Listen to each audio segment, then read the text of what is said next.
It is very clear that for a considerable amount of time now, the imperialist countries, particularly the United States and the UK, have been on a crusade to blame China for the coronavirus outbreak that has swept across the entire world the past 2 years. And in their intense desire to blame China for this outbreak, they've done one notable thing: not present any evidence that actually proves their case. These kinds of viruses appear all the time, in perfectly predictable patterns every few decades. All of it naturally occurring. We see this happen all the time. History has proved this time and time again. Yet despite this, the United States seems insistent upon blaming China for this entire outbreak. Experts in the world, the World Health Organization, that does its best to be a non-political body and a purely scientific body, says overtly that there is no evidence that China is responsible for this outbreak, it being used as a weapon or having been leaked from a lab. It is highly unlikely, and the reason they say that is because there is no evidence of the accusation. Yet, despite that, despite the experts, the global experts in this particular field, the United States continues to ascribe blame to the Chinese government. In a more recent press conference, the WHO has specifically spoken out against this idea of it being some kind of a lab leak. It was from February this year, but it is very telling. It is an overt statement that China is not responsible. Peter Ben Embrick. These findings suggest that the laboratory incidence hypothesis is extremely unlikely to explain the introduction of the virus to the human population. If the experts are saying that this is naturally occurring, all the evidence shows that this is naturally occurring, and this has repeatedly happened throughout history as a naturally occurring phenomenon, then very likely it is. You know the old saying, walks like a duck, sounds like a duck, acts like a duck. It very probably is a duck. And in this case, despite the best efforts of many of the imperialist countries around the world, particularly the United States, this does not mean that it is China's fault. The National Center for Biotechnology Information, a very credible body, and a US body at that, has a list of criteria that would demonstrate that, like, the little pieces of evidence, the clues that would show that this was leaked from a lab or that this was a deliberate bioterrorism attack against the planet. And it goes very deeply into this. This is a scientific paper. And here's the clues that they use to determine whether or not a leak is an attack. Clue number 1. A highly unusual event with large number of casualties. Naturally spread illness may cause a large group of individuals to fall ill. However, large outbreaks should merit particular attention, especially when there is no plausible natural explanation for the cause. There is no unusual event. There's nothing out of the ordinary with this, and it very much does have a natural cause and does have a natural explanation. So at least in the case of this clue, this criteria, yes, it seems like this is naturally occurring. Clue number 2. Higher morbidity or mortality than is expected. A higher morbidity or mortality that is typically observed for a particular disease may provide a clue to an unusual event. Nothing. The coronavirus has been as infectious as we originally suspected. We didn't have all the information at the beginning, but this is not proving to be any different in regards to infectiousness rate from any previous incarnation of the coronavirus. There's no evidence that this was tampered with or deliberately created in a laboratory. It has gone completely as we would have actually expected. Clue number 3. Uncommon disease. Many infectious diseases have predictable and distributions based on environmental, host, and vector factors. One should consider a disease outbreak uncommon for a geographical area as having been naturally spread. Well, there's a ton of natural to the coronavirus. And there's a ton of natural with regards to China and Southeast Asia in general. A lot of infectious diseases do appear from there. Not only is this a known virus, it does reappear constantly in that same area. So this would also discredit the idea that somehow it was being used as a weapon. Clue number 4, point source outbreak. In an international event, dates of onset that would depict a point source of outbreak curve. This shows a very quick rise in cases, brief plateau, and then an acute drop. Well, we've seen no acute drop. This has spread across the entire world, and nothing but efforts to wear masks and get people vaccinated has caused it to go down. Normally, what they're saying here is that there's a sudden outbreak of a created illness or incident, and then it drops off because it's not being sustained. But it is being sustained. It is being sustained by the natural spread of a virus. So in this case, once again, we see no evidence of this being deliberate. Clue number 5. Multiple epidemics. Multiple perpetrators in collaboration could release a single biological agent at various locations, even multiple agents from multiple locations. It's very clear that this originated in Wuhan. There's no multiple beginning points from this, as would be suggested from using a biological weapon. It has a very normal, predictable point of origin and has spread the same way that any other virus would. There's nothing out of the ordinary about this. Clue number 6. Lower attack rates in protected individuals. This clue applies to military populations and also those in buildings with filtered air supply.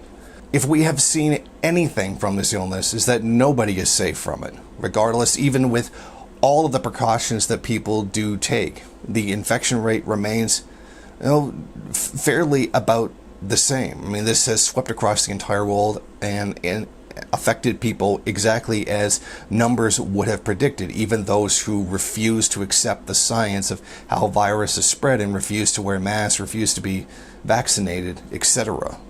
Clue number 7, dead animals. Animals have been used historically as sentinels of human disease. One example is canaries used in coal mines to detect noxious gases. Many biological agents that could be intentionally used are zoonotic. Well, we have no evidence of that whatsoever. We have a few isolated cases of a single lion at a zoo catching COVID, and then a gorilla at another zoo, and then a few gorillas in Africa catching this illness. But other than that, there's no evidence that this was used on animals first as a testing ground. We know the point of origin. We really know where it came from. It was a naturally occurring thing, allegedly from a bat soup or something to that effect. There's no zoonotic information on this whatsoever. Clue number 8, reverse spread. The typical pattern with zoonosis is disease occurring in susceptible animal populations being followed by cases in humans. Well, the typical pattern is here. It is something that appeared in animals first, a bat, animals, etc., and then spread to human beings. It's the reverse that would give us some kind of indication that this was deliberate or it was some kind of viral weapon.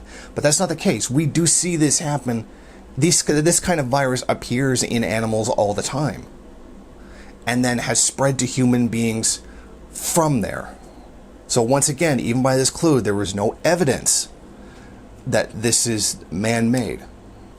Clue number 9, unusual disease manifestations. The coronavirus has a regular respiratory illness that is common to all of the previous known coronavirus manifestations. There's nothing unusual here except maybe the actual severity of them, but they're talking about symptoms in this case.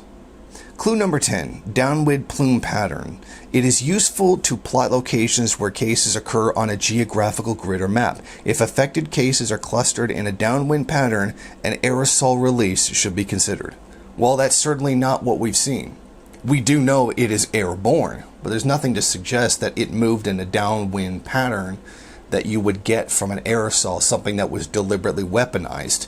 If this was the case, it certainly would not have spread across the entire world as fast as it has. And if China was using a biological weapon, I sincerely doubt that they would be destroying their own people and destroying their own economy to the tunes of hundreds of billions of dollars first, just to get at the West. It would make no sense. The cost-benefit analysis would call this absolutely insane. There's no evidence of this accusation, and at least with regards to this clue, there's nothing available. And finally, clue number 11, direct evidence, a perpetrator leaving behind evidence that would make determining the intentional cause of illness easier. The evidence would be a letter filled with anthrax spores, as in 2001 in the United States. Well, this is something that does not exist at all. There is no evidence, no physical evidence at all, which suggests that this was intentionally released by China or that it was a biological agent that escaped. None of this is here. There is no evidence to this claim whatsoever. So it's pretty clear here that this accusation by the United States is one that's based on nothing. Now, the U.S. does allege to have intelligence reports that say that it was leaked from a lab. But of course, as usual, these intelligence reports don't present any evidence to the public whatsoever. They are not actually showing us anything. They're not actually giving us any evidence. This is very akin to the weapons of mass destruction claim. It was repeated over and over again by all of the U.S. intelligence agencies, and I believe that there were 12 of them at the time. They all said there was evidence of weapons of mass destruction, and that was completely false. So not only are they not showing any evidence, but they have a history of not showing evidence and deliberately manipulating public opinion in order to justify hostilities, and in that case, an invasion of the country. So it comes down to two things: not showing any evidence and having a history that shows them not to be credible in this type of situation. And that's what's really important here. This is all purely from a logical standpoint. This is nothing here that's ideologically biased. Someone mindlessly supports China or mindlessly hates China. This is the pure logical stream that someone would follow in order to understand this situation. And pure logic is something that is severely lacking in the United States these days. So the question remains, why would the United States lie like this? Now, it is not uncommon for the United States to lie about countries that they are in rivalries with.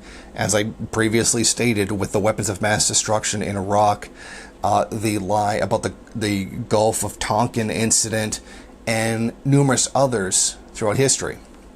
Now, it doesn't take an expert to see that the United States and China are rival powers in the world.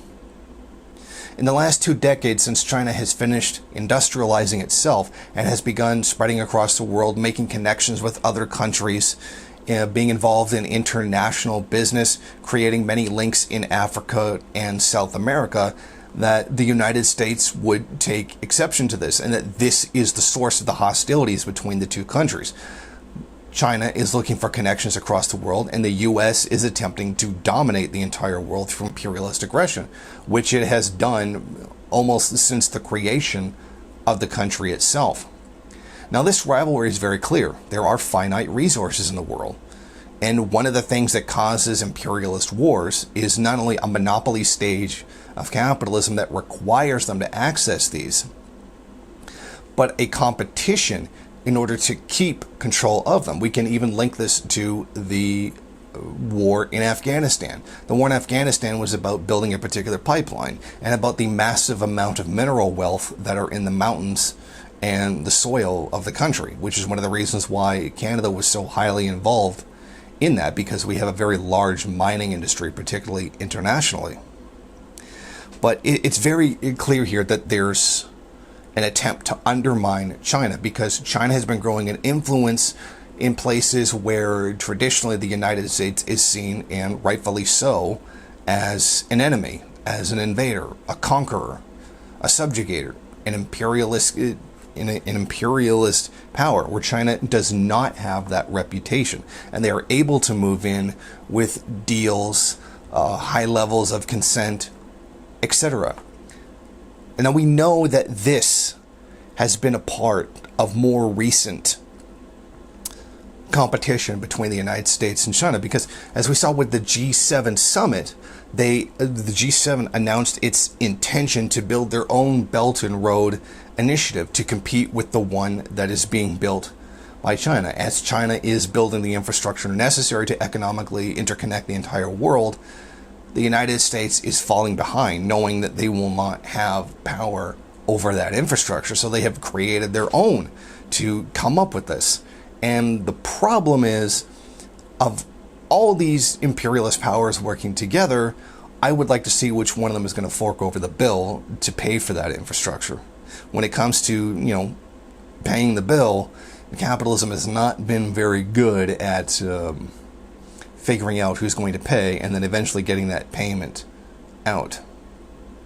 So it's pretty clear that we've seen this, that there isn't any evidence that this leaked from a lab, that it was something intentional that China did to attack the world. It is, at this point, complete and utter fabrication by the United States. There's no evidence. And even according to scientific centers in the United States who study these kinds of things, it even shows that the accusation just doesn't make sense. This is a part of the U.S.'s rivalry against China. And that's very clear at this point. So we should say no to this accusation that China is trying to poison the world, despite what public opinion might be. Of course, the United States uses a great deal of xenophobic thinking and deliberately encourages that in its own people in order to justify a hostile foreign policy. So we should say no to this. We should not simply be deluded into going to war against China, not necessarily a physical military invasion, but, an economic sabotage, international relations, that whole kind of thing. We should not be fooled by this effort. And we should stand with the people who are the victims in this case. And that would be the Chinese people, and being fraudulently accused. Unfortunately, of being the source of a deliberate coronavirus outbreak. The CIA is lying, as it has always lied, as it will always lie. And no person who believes in freedom or justice or self-determination for the peoples of the world away from the U.S. empire should ever believe anything that they say.